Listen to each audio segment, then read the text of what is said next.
Baik, Assalamualaikum warahmatullahi wabarakatuh. Perkenalkan, kami dari kelompok 3 akan mempresentasikan mengenai etika dan hukum sosial media marketing. Boleh di next?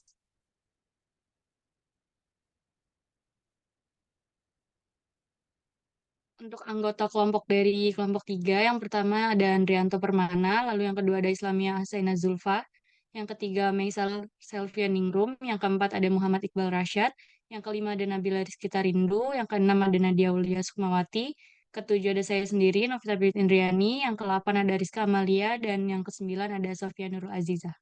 Boleh di next?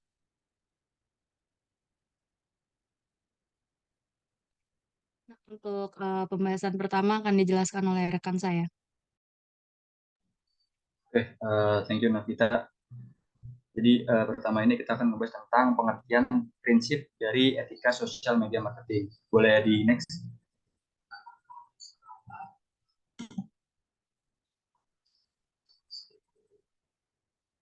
Oke, mungkin sebelum kita ngebahas tentang jauh etika dari sosial media marketing itu sendiri, kita harus tahu nih apa itu etika. Nah, etika ini berasal dari bahasa Yunani yang yaitu ethos yang berarti norma-norma, nilai, kaidah, ukuran bagi tingkah laku yang baik. Nah, etika ini juga dapat diartikan sebagai salah satu cabang filsafat yang membahas mengenai nilai dan juga norma moral. Nah, etika ini bertujuan untuk membantu manusia agar dapat bertindak secara bebas dan dapat dipertanggungjawabkan dengan memastikan bahwa setiap tindakan yang diambil didasari oleh keputusan pribadi yang bebas dan juga individu tersebut selalu siap untuk memberikan alasan dan juga pertimbangan atas setiap tindakannya. Oke, boleh next. Oke, selanjutnya akan dijelaskan oleh rekan saya.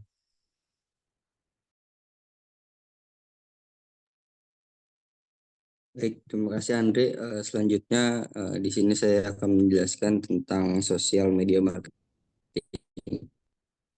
yang dimana sosial media marketing adalah sebuah proses yang mendorong individu untuk melakukan promosi melalui situs web, produk atau layanan mereka itu melalui saluran online, dan untuk menemukan suatu barang sesuai yang telah ditetapkan sejak awal yang dipengaruhi oleh beberapa faktor yang dapat menunjang terjadinya pembelian.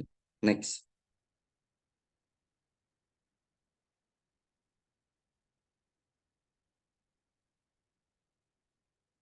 Nah, kemudian eh, apakah sosial media marketing itu begitu penting untuk zaman sekarang? Sesuai apa yang saya cari di internet atau di sosial media, SMM itu begitu penting karena di sini ada empat. Yang pertama itu dapat meningkatkan brand awareness, yang kedua itu dapat meningkatkan user engagement, yang ketiga itu mengetahui apa strategi yang kompetitor itu pakai, kemudian yang terakhir itu adalah untuk mengetahui respon dari pelanggan. Next.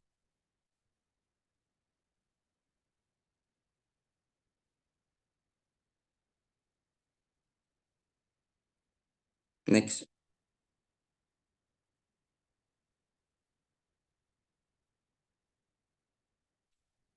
Baik, untuk selanjutnya akan dilanjutkan oleh rekan saya. Baik, selanjutnya yaitu ada pengertian etika dalam sosial media marketing. Nah, etika sosial media marketing adalah seperangkat prinsip dan standar yang membantu praktik komunikasi yang baik, efektif, dan etis dalam lingkungan bisnis. Etika sosial media marketing mencakup beberapa aspek, antara lain berbicara, menulis, mendengarkan, terlebih lagi berkolaborasi dengan orang lain dalam iklim bisnis. Nah, etika secara umum berkaitan dengan prinsip-prinsip moral dan konsep bersama tentang apa yang benar dan apa yang salah. Oleh karena itu, etika pemasaran media sosial bukanlah seperangkat keharusan kaku yang harus diikuti oleh bisnis. Sebaliknya, ini adalah kode etik yang tidak tertulis. Boleh next? Selanjutnya ada prinsip-prinsip etika dalam sosial media marketing. Yang pertama itu ada rasa hormat dan kejujuran.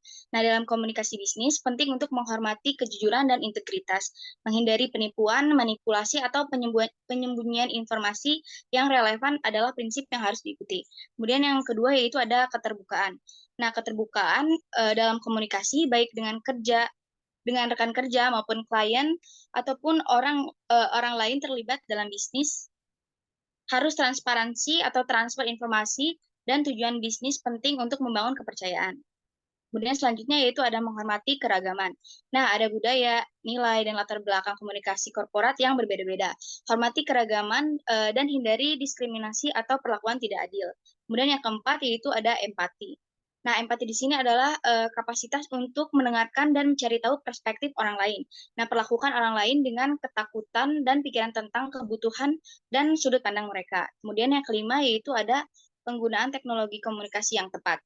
Di era digital, komunikasi bisnis yang etis juga mencakup penggunaan alat komunikasi seperti email, Santex, media sosial, dan platform digital lainnya secara bertanggung jawab dan etis. Kemudian yang keenam yaitu ada profesionalisme. Nah, gunakan sopan santun dan etika bisnis saat berkomunikasi. Hindari bahasa yang menyinggung, intimidasi, ataupun perilaku tidak pantas lainnya. Kemudian yang terakhir itu ada responsif. Menurut Yusnaidi dan Zafra 2021, responsif ini yaitu segera menanggapi komunikasi dan tanggapi setiap permintaan, pertanyaan, ataupun masalah dengan serius. Memberikan umpan balik yang konstruktif dan membantu memecahkan masalah. Boleh next?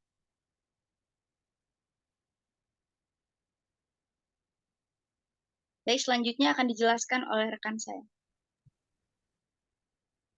Baik, selanjutnya adalah pembahasan mengenai peraturan dan hukum yang berkaitan dengan social media marketing. Next.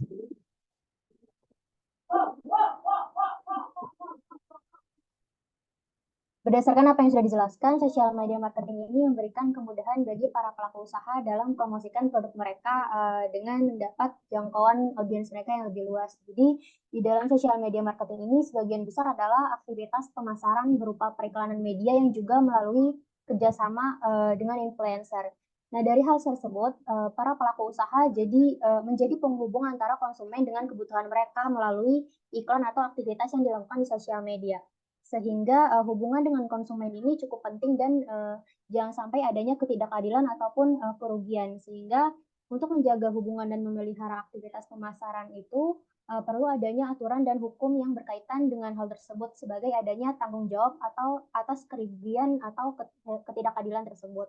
Salah satunya adalah Undang-Undang Nomor 8 Tahun 1999 tentang Perlindungan Konsumen, khususnya pada pasal 20 yang menyatakan bahwa pelaku usaha periklanan bertanggung jawab atas iklan yang diproduksi dan segala akibat yang ditimbulkan oleh iklan tersebut.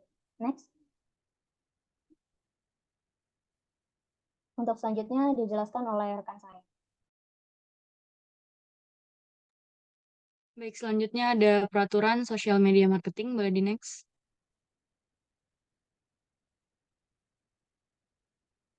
Kegiatan pemasaran melalui sosial media terus berkembang. Banyak dari pelaku usaha mempromosikan barang dagang melalui platform yang tersedia. Hal ini membuat harus adanya alat yang mengatur kegiatan pemasaran yang ada di sosial media. Lalu berikut ini beberapa kontrol yang dilakukan untuk melindungi konsumen dan mengatur pemasaran media sosial. Yang pertama itu ada peraturan deskripsi dagang, di mana peraturan ini dibuat untuk melarang pedagang menggunakan merek dagang palsu dan juga deskripsi dagang palsu yang sehubungan dengan barang atau jasa yang ditawarkan. Lalu yang kedua ini ada kelalaian yang menyesatkan, di mana seorang pedagang dianggap melakukan pelanggaran jika ia menghilangkan atau menyembunyikan informasi material, memberikan informasi material dengan cara yang tidak jelas, lalu tidak dapat dipahami dan ambigu atau tidak tepat waktu, ataupun gagal mengidentifikasi maksud dari komersialnya. Lalu yang ketiga itu ada praktek komersial yang agresif, di mana suatu praktek dianggap agresif dan tidak adil jika melalui pelecehan, paksaan, atau pengaruh yang tidak semestinya. Praktik tersebut secara signifikan mengganggu kebebasan memilih rata-rata konsumen dan cenderung memaksa agar konsumen mau melakukan pembelian terhadap produk yang ditawarkan. Lalu yang keempat itu ada tindakan influencer dalam melakukan kegiatan promosi produk, di mana influencer ini yang seperti sudah kita tahu bahwa mereka ini sudah menjadi bagian dari promosi sosial media dikarenakan influencer ini melaksanakan promosi ataupun mengiklankan suatu produk dengan akun sosial media pribadinya. Hal ini berkaitan dengan informasi yang akan disampaikan oleh influencer mengenai bahan serta kelebihan dan kekurangan dari produk yang dipromosikan. Karena hal inilah perlu adanya kesesuaian informasi yang diberikan oleh produk dan juga influencer yang menyampaikan agar tidak terjadi kesalahan informasi yang diterima oleh pihak konsumen. Boleh di next. Untuk selanjutnya akan dijelaskan oleh rekan saya. Baik, sekarang pembahasan mengenai hukum yang berkaitan dengan sosial media marketing. Next.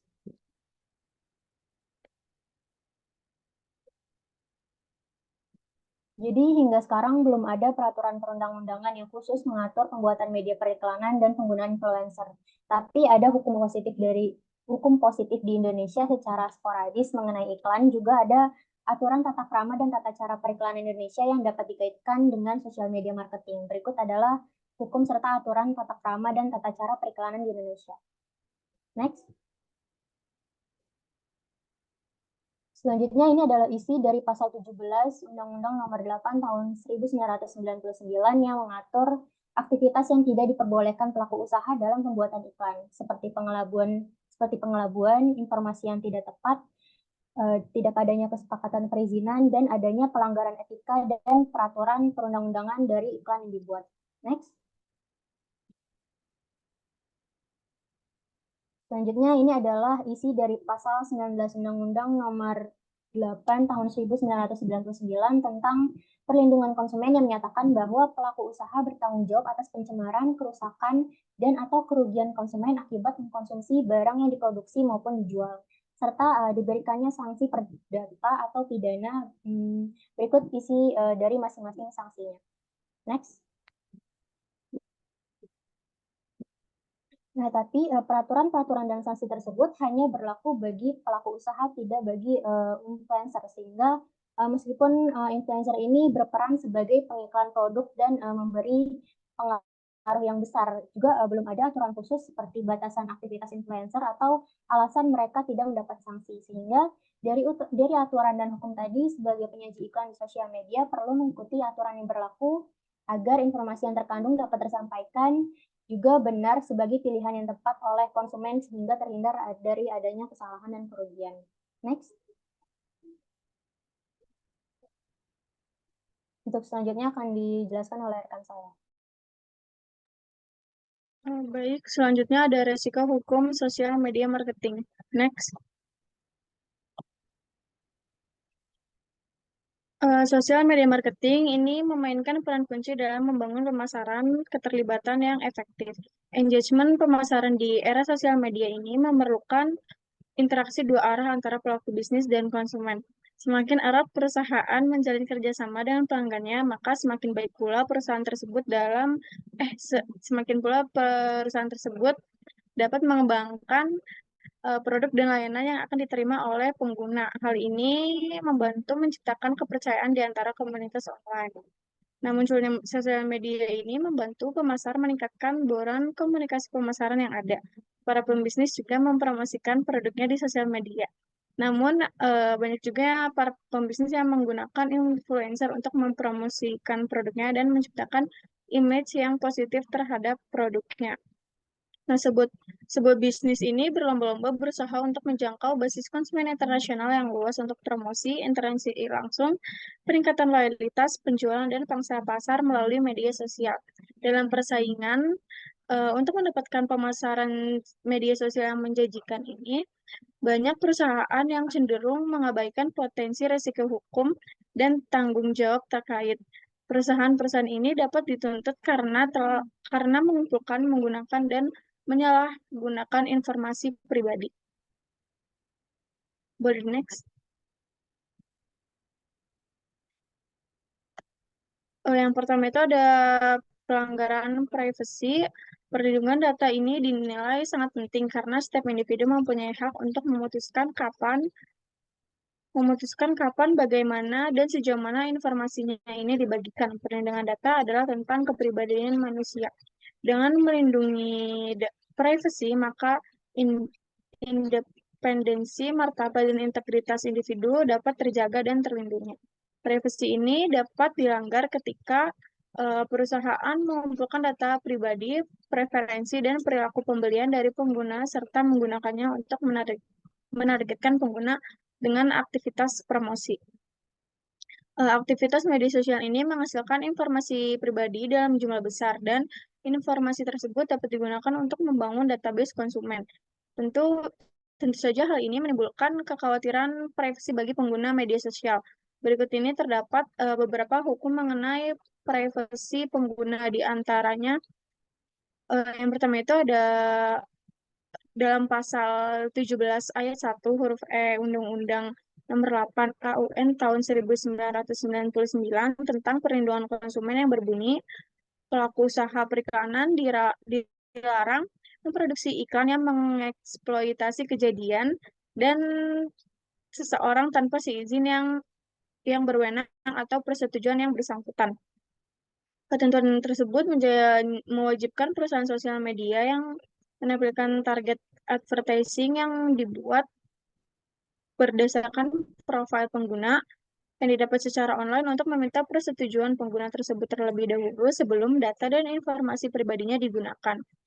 Pelanggaran terhadap ketentuan tersebut dapat dikenai sanksi pidana penjara paling lama 5 tahun atau pidana denda paling banyak 2 miliar rupiah sebagaimana diatur dalam pasal 62 ayat 1 Undang-Undang Nomor 8 tahun 1999 tentang perlindungan konsumen. Next. Selanjutnya itu ada pasal 17 ayat 1 huruf F Undang-Undang Nomor 8 tahun 1999 tentang perlindungan konsumen yang berbunyi, pelaku usaha periklanan dilarang memproduksi iklan yang melanggar etika atau ketentuan peraturan perundang-undangan mengenai periklanan. Etika yang dimaksud dalam hal ini adalah etika pariwara Indonesia, sedangkan ketentuan perundang-undangan mengenai periklanan.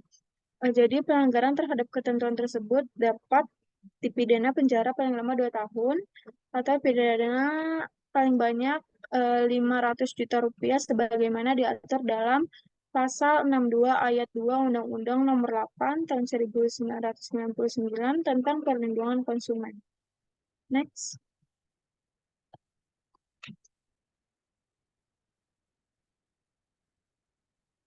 Ke yang sebelumnya tadi. Selanjutnya itu ada pasal 31 ayat 1 Undang-Undang Nomor 11 tahun 2008 tentang informasi dan transaksi elektronik juga melarang adanya intersepsi atau penyadapan terhadap informasi atau dokumen elektronik orang lain sehingga perusahaan sosial media dilarang untuk menyadap informasi atau dokumen elektronik pengguna untuk tujuan targeting advertising. Pelanggaran terhadap hal ini dapat dikenai pidana paling lama 10 tahun dan denda sebanyak 800 juta rupiah sebagaimana diatur dalam pasal 47 Undang-Undang Nomor 11 tahun 2008 tentang informasi dan transaksi elektronik. Boleh next. Selanjutnya itu ada privacy data anak dan sosial media marketing. Pemasar sosial media juga menggunakan data pribadi anak-anak untuk tujuan pemasaran yang ditargetkan. Anak-anak sering menggunakan media sosial tanpa rasa khawatir atau takut akan pelanggaran data. Pengumpulan dan pelanggaran data pribadi anak secara sembarang menjadi perhatian besar orang tua dan pembuat kebijakan. Meskipun Undang-Undang Perlindungan Data Umum dapat diterapkan untuk melindungi privasi anak-anak, banyak organisasi dan pemerintah yang memberlakukan undang-undang baru untuk mengendalikan pelanggaran data ini. Oleh karena itu, mengapa penting perlindungan terhadap data pribadi serta hak privasi individual semakin dipertegas. Dengan demikian, adanya berbagai penyimpangan dalam penyalahgunaan serta kesewenangan penggunaan data pribadi bisa diberi sanksi. Bagaimana dalam konstitusi dalam pasal 28G ayat 1 Undang-Undang Dasar 1945 yang mengatakan bahwa sebenarnya setiap orang mempunyai hak untuk mendapat perlindungan terhadap dirinya sendiri, keluarga, kehormatan, martabat, serta harta benda yang ada di kekuasaannya. Ini sebenarnya juga mendasar pada pasal 28 mendasar adanya pasal 26 Undang-Undang Informasi Dan transaksi elektronik ini mensyaratkan adanya penggunaan data pribadi dalam media elektronik harus terlebih dahulu meminta persetujuan dari pemilik data. Hal ini sama juga terdapat pada pasal 28H ayat 4 yang menyebutkan setiap orang punya hak milik pribadi dan tidak seorang pun boleh mengambilnya. Next.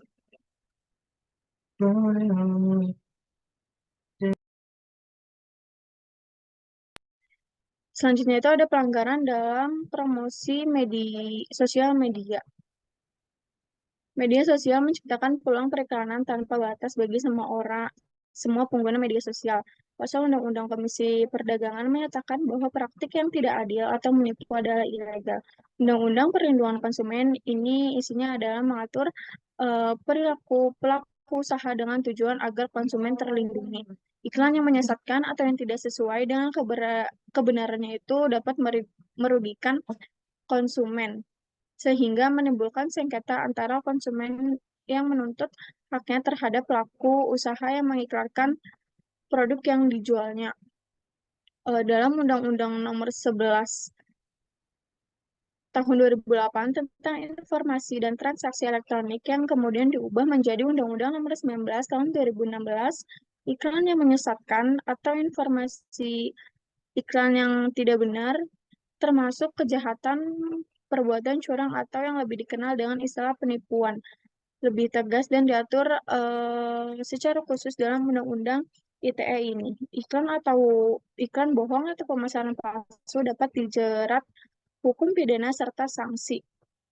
Ini merujuk pada pelanggaran penyebaran berita bohong atau hoaks. Pada pasal 45A ayat 1 UU ITE disebutkan setiap orang yang sengaja menyebarkan berita bohong dan menyesatkan yang mengakibatkan kerugian konsumen dalam transaksi elektronik bisa dikenakan pidana penjara paling lama 6 tahun atau denda maksimal sebanyak 1 miliar. Next. Selanjutnya akan dijelaskan oleh rekan. Baik, selanjutnya saya akan menjelaskan mengenai contoh kasus pelanggaran etika dan hukum SMM. Body next. Jadi yang pertama contoh kasusnya itu ada dari Holy Wings. Promosi minuman alkohol dari Holy Wings menjadi perbincangan hangat setelah menjadi viral di platform sosial media. Dalam promosi tersebut disebutkan bahwa individu dengan nama Muhammad dan Maria berkesempatan untuk memperoleh 1 botol minuman alkohol secara gratis setiap Kamis dengan syarat menunjukkan kartu identitas. Promosi ini sebelumnya diunggah melalui akun Holy Wings Indonesia dan Holy Wings Bar pada tanggal 22 Juni yang lalu. Saat ini kasus ini telah menjadi subjek penyelidikan hukum oleh pihak kepolisian dan telah menarik kecaman dari berbagai pihak. Dari keduanya terlihat jelas bahwa Holy Wings mempromosikan produknya melalui metode yang tidak sesuai dengan etika beriklan di platform sosial media. Esensinya dari postingan dan juga narasi yang dibagikan di akun Instagram Holy Wings adalah memperkenalkan tempat dan produknya dengan mengiklankan bahwa siapapun yang memiliki nama Muhammad dan Maria berhak mendapatkan 1 botol minuman secara gratis di Holy Wings jika mereka mengunjunginya. Penggunaan nama Muhammad dan juga Maria dalam promosi minuman alkohol dapat dianggap sensitif dan berpotensi melibatkan unsur SARA atau suku, agama, ras, dan antar golongan. Di berbagai masyarakat, nama-nama tersebut memiliki makna dan nilai keagamaan yang sangat penting. Next.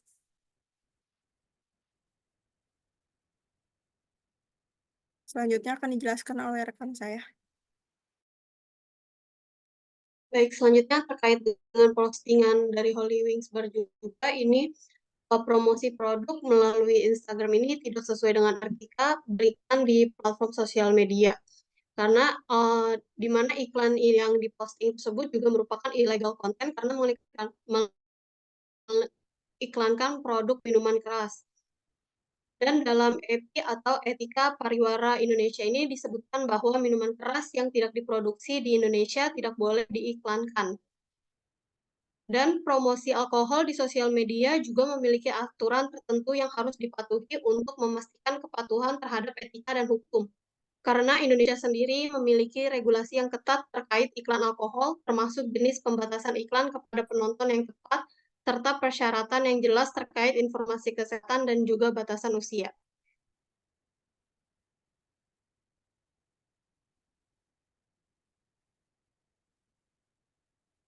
Selanjutnya akan disampaikan oleh Sofia. Baik, terima kasih Rizka. Ya, contoh kasus yang kedua yaitu ada Helwa Beauty Care. Nah, terdapat banyak praktik pemasaran melalui sosial media seperti endorsement, paid promote, review, belakangan ini khususnya itu pada platform Instagram. Namun, terdapat oknum artis yang membuat penyebaran informasi palsu atau produk yang tidak sesuai melalui endorsement kepada para followersnya, seperti yang dilakukan oleh Kartika Putri yang di-endorse oleh salah satu produk kecantikan yaitu Helwa Beauty Care.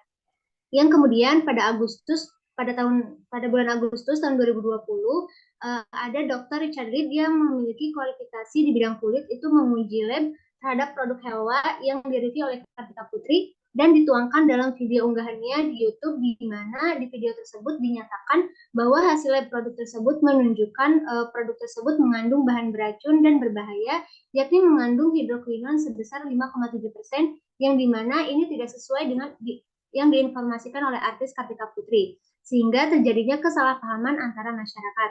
Nah, dalam hal tanggung jawab, seluruh pelaku usaha pengiklan tersebut memiliki tanggung jawab terhadap segala akibat yang ditimbulkan. Hal ini sesuai dengan pasal 20 UU PK yang menyatakan bahwa pelaku usaha periklanan bertanggung jawab atas iklan yang diproduksi dan segala akibat yang timbul oleh iklan tersebut. Boleh di next?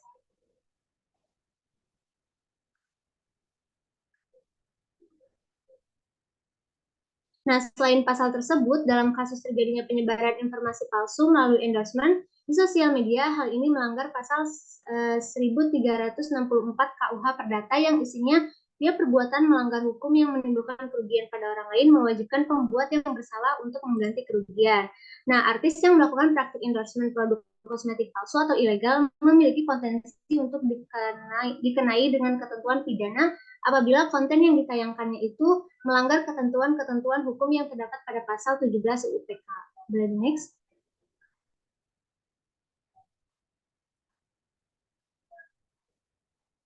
Berikut daftar pustaka dari kelompok kami. Next.